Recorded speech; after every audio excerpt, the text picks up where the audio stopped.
Assalamualaikum warahmatullahi wabarakatuh.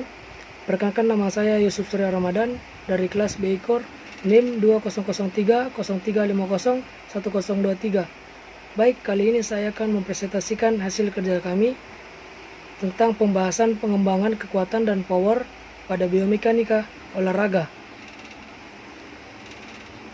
Kekuatan otot dan power merupakan faktor penting dalam menentukan keberhasilan dalam berbagai macam cabang olahraga, dan merupakan faktor yang penting dalam semua cabang olahraga yang didominasi kecepatan. Data ilmiah menunjukkan bahwa kekuatan otot dan power juga merupakan faktor penting bagi olahraga dengan komponen daya tahan yang besar, seperti lari jarak jauh dan cross country. Mengingat sedemikian pentingnya kekuatan otot dan power dalam suatu cabang olahraga, maka sebaiknya pelatih dan atlet mengerti pada pengembangan kekuatan dan power dapat mempengaruhi performance. Pelatih dan atlet perlu memahami prinsip-prinsip yang terkait dengan latihan resistensi untuk meningkatkan performance. Kemudian biomotor ability.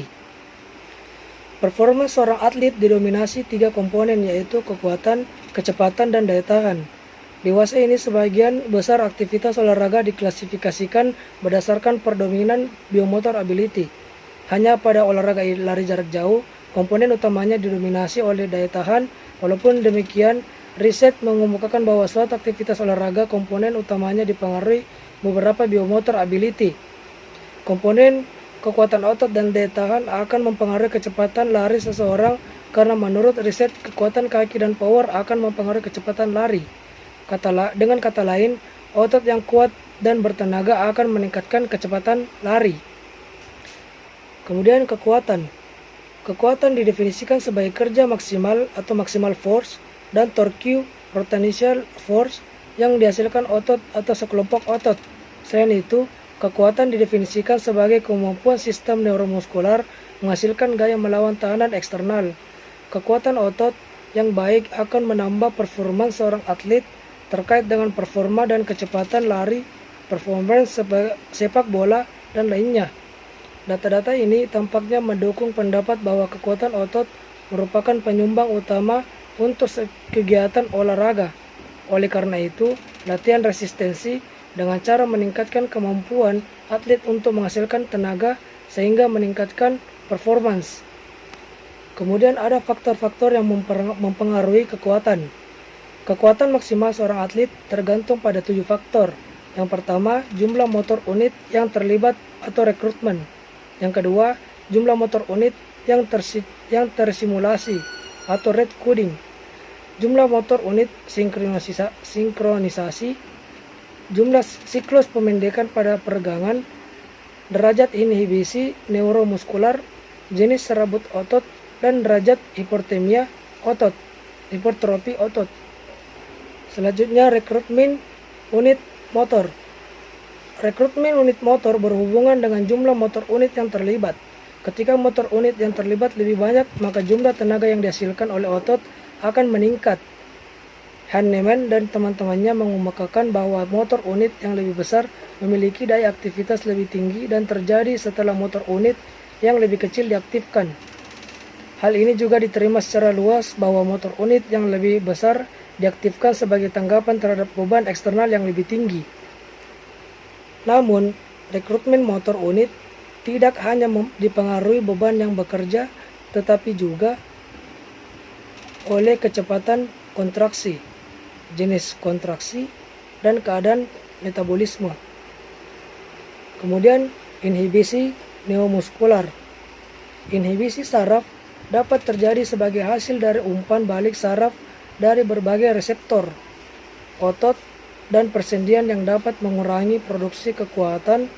Sebagai contoh, tampaknya pada badan Golgi tendon yang bekerja sebagai mekanisme perlindungan, mencegah kerusakan otot ketika melakukannya upaya kontraksi maksimal yang berbahaya. Jika pola aktivitas saraf dari mekanisme perlindungan diubah, inhibisi akan hilang dan kekuatan otot dapat meningkat. Untuk argumen ini dapat dilihat dalam penelitian Agard dan rekan-rekannya, di mana 14 minggu setelah melakukan latihan resistensi yang berat secara signifikan akan mengurangi respon inhibisi neuromuskular. Kemudian jenis serabut otot. Sebuah studi cross subseksional menunjukkan bahwa kekuatan dan power atlet didominasi oleh serabut otot tipe 2 atau fast twitch 53-60%. Hal ini penting karena karakteristik jenis serabut otot atlet merupakan peran yang sangat signifikan untuk menentukan kekuatan otot maksimal dan power. Fry dan rekan-rekannya mengemukakan bahwa serabut tipe 2 konsentrasi tinggi pada olahraga angkat berat secara signifikan berhubungan dengan jumlah angkatan snatch. Jenis distribusi serabut atlet juga secara signifikan berkaitan dengan kemampuan lompatan vertikal.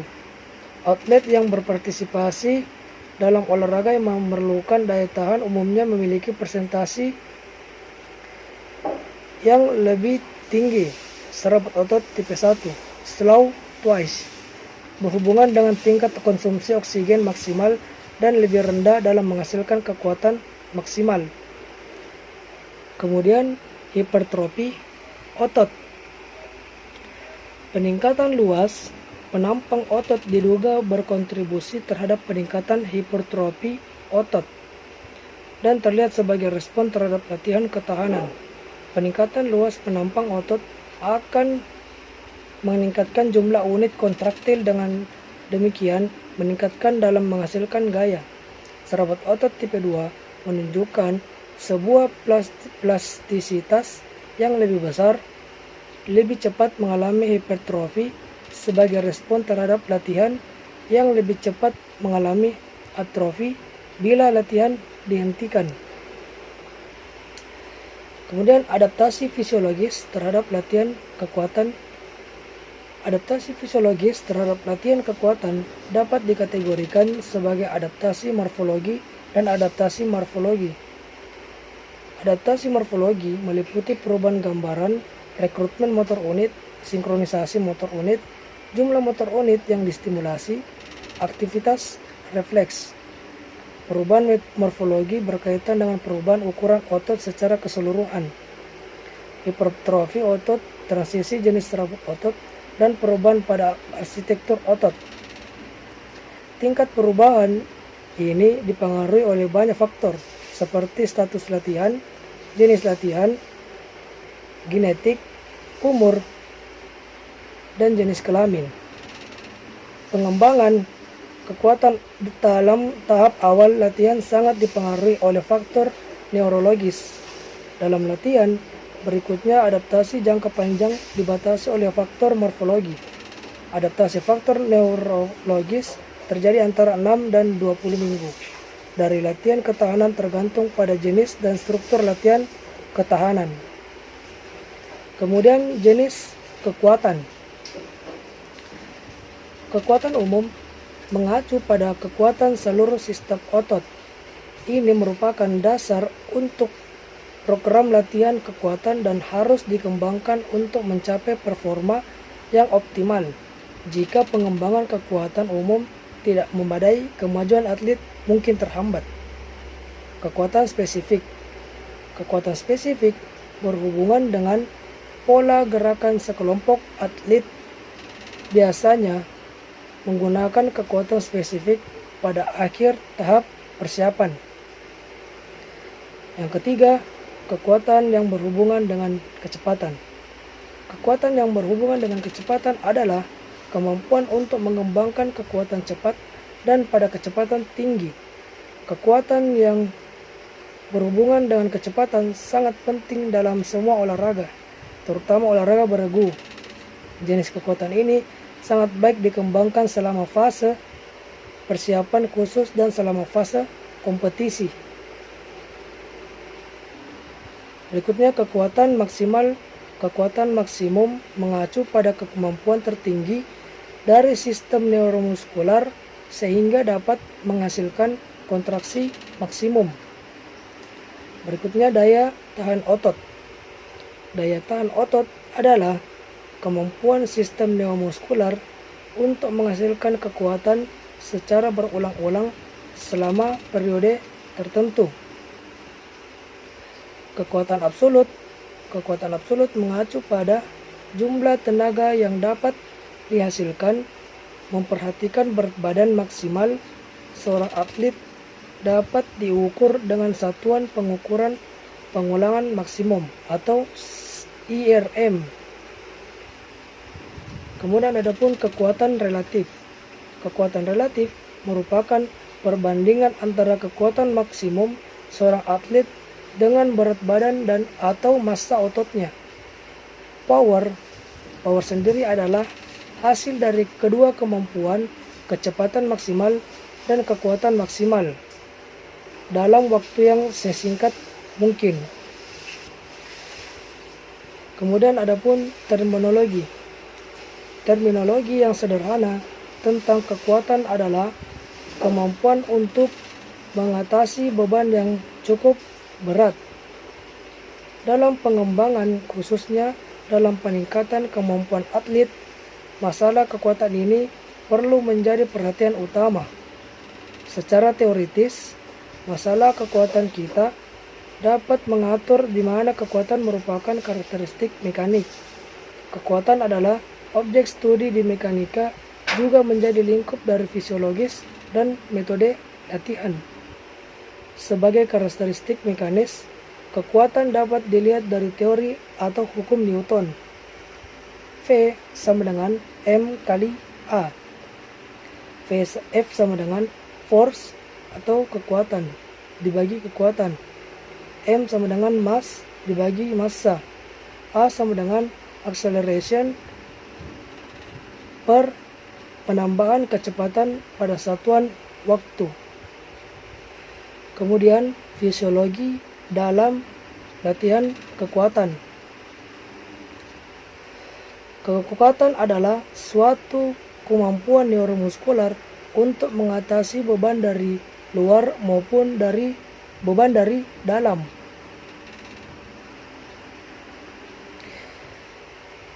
Kekuatan maksimum dari atlet yang dihasilkan tergantung dari karakteristik dia mekanikal dari suatu kekuatan, yaitu mengangkut otot atau sekelompok otot yang dominan. Sebagai tambahan, kekuatan maksimum adalah suatu fungsi dari intensitas atau dorongan dari dalam hati untuk mempengaruhi banyak unit motor atau penggerak yang terlihat lebih dalam frekuensi. Menurut Zadrowski pada tahun 1969, tingginya dorongan psikologis per detik bisa mengangkat dari 5 atau 6 pada posisi diam sampai ke 50 angkatan dari suatu beban maksimum. Berikut ini adalah faktor-faktor yang mempengaruhi atau berpengaruh dalam pertumbuhan atau pembesaran otot akibat dari latihan kekuatan. Yang pertama, jumlah myofibril atau serabut otot. Kedua, kepadatan kapiler dari serabut otot. Ketiga, meningkatnya protein. Dan keempat, jumlah total serabut otot. Intensitas latihan atau beban latihan berhubungan dengan jumlah berat badan atau besarnya resistensi yang digunakan. Intensitas latihan dapat dihitung dengan membagi volume beban dengan jumlah pengulangan. Beban yang digunakan dalam latihan resistensi dinyatakan sebagai persentase I dari IRM. Metode latihan pengulangan sampai gagal hanya memperlihatkan sedikit pengembangan kekuatan dibandingkan dengan cara lain, pendapat Izquierdo dan rekan-rekannya. Yang terakhir adalah pengulangan. Jumlah pengulangan yang dapat dilakukan biasanya tergantung dengan beban yang digunakan. Semakin tinggi beban, yaitu semakin rendah jumlah pengulangan yang dapat dilakukan. Namun, sulit untuk membuat definisi antara persentase dari IRM dan jumlah pengulangan karena tampaknya bahwa status latihan, massa otot, dan gender dan jenis latihan dapat mengubah jumlah pengulangan pada beban yang telah diberikan. Baik, demikian presentasi yang bisa kami sampaikan. Sekian, assalamualaikum warahmatullahi wabarakatuh.